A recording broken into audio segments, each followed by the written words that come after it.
Trelawny's Cornwall by Petroc Trelawny. Book review by Claire Jenkins for On Yorkshire magazine. Petroc Trelawny is a hero in our house. Presenter of Radio 3's breakfast show, his was the calm voice of reassurance throughout the COVID pandemic, and it's still the radio voice we choose to wake up to. His name more than hints at Cornish ancestry, and occasionally he'll be heard broadcasting from the BBC's radio station in Truro. So it's no surprise that his first book is a personal as well as historical guide to England's southernmost county. Yet his identity as a proud Cornishman has at times been challenged.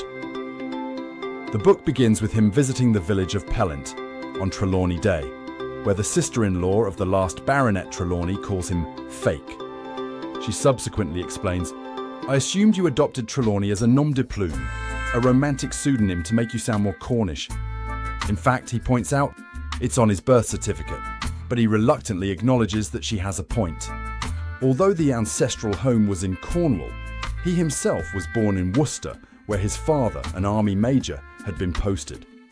The family subsequently returned to his grandparents' home in St. Martin-in-Meneage on the Lizard Peninsula when Petroc was 5. In addition, an ancestor had changed his name from Trelawny to Green after a duel, before his great-grandfather changed it back again. And his own first names are actually James Edward Petroc.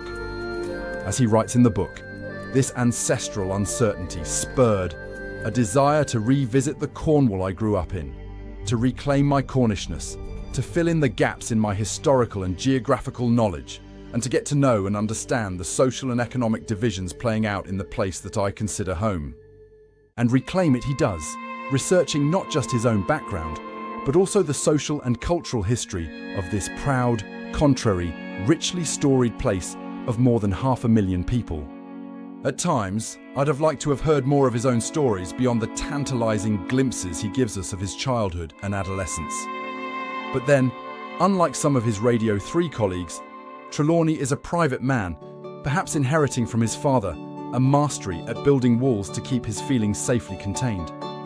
The glimpses we do get can be very effective and affecting. From boyhood, for instance, he has loved trains, despite the fact that there was no branch line anywhere near St. Martin. He dreamt of working for the British Rail Inquiry Line at Truro Station, surrounded by timetables and answering passenger inquiries. "It was the idea of the journey that excited me," he writes. He took his first solo train ride between Falmouth and Penryn, aged just 11. The following year, another train took his mother from Camborne to the London hospital, where she was to die of breast cancer 3 weeks later. He recalls running alongside the train, waving and smiling goodbye as the service picked up speed and the final carriage overtook me, its red warning light getting fainter and fainter before finally disappearing from view. He never saw her again. As an adolescent, he couldn't wait to leave Cornwall. He wanted the bustle of Waterloo and Paddington stations, the strings of lights along the embankment, the illuminated signs of Theatreland, the densely packed crowds of people drawn from around the world. He landed a job as a trainee broadcaster across the border at BBC Radio Devon. Just a week later, he was back home, desperately homesick. The next day, his father drove him back to the station and said he didn't want to see him again for 6 weeks. His tough love worked. From then on, Petroc knuckled down, settled in, and soared. 11 years ago, returning to Cornwall after the death of his father, he couldn't help noticing the changes.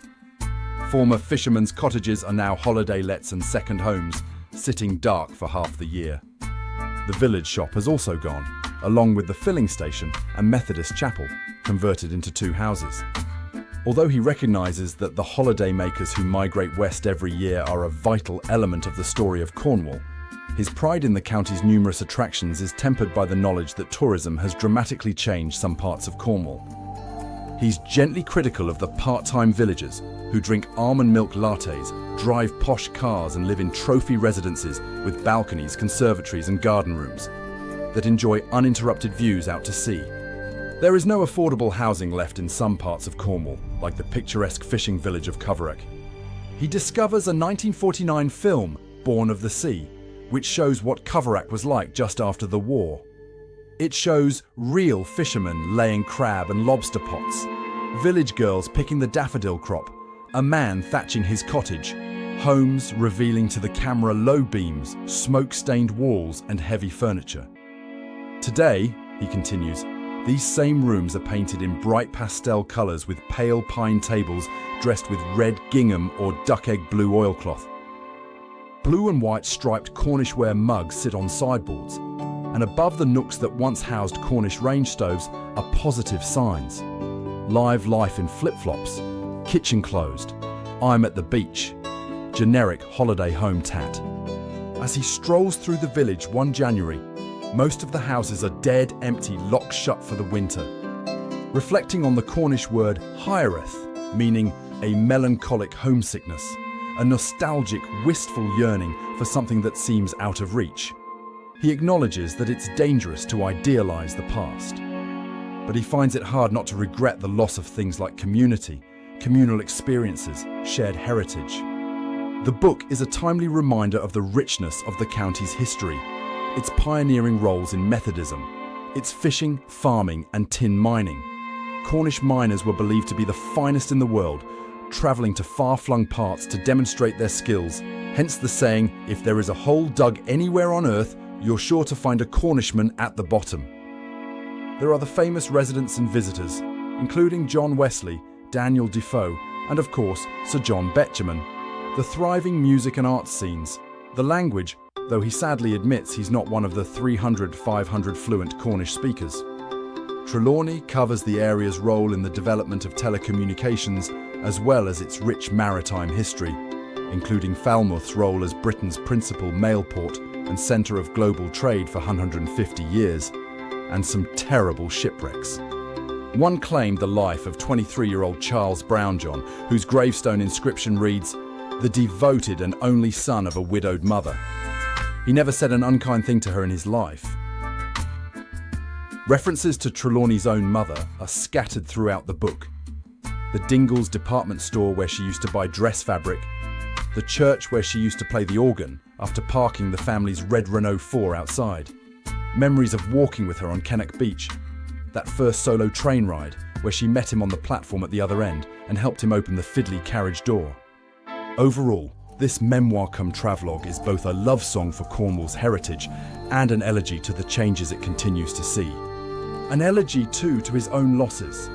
His mother, his brother William, who died 20 years ago of cancer, his father. It's a book full of journeys by train, car, foot, and by memory. And you couldn't wish for a more charming, intelligent, and well-read companion. Trelawny's Cornwall, A Journey Through Western Lands by Petroc Trelawny is published by Weidenfeld and Nicholson.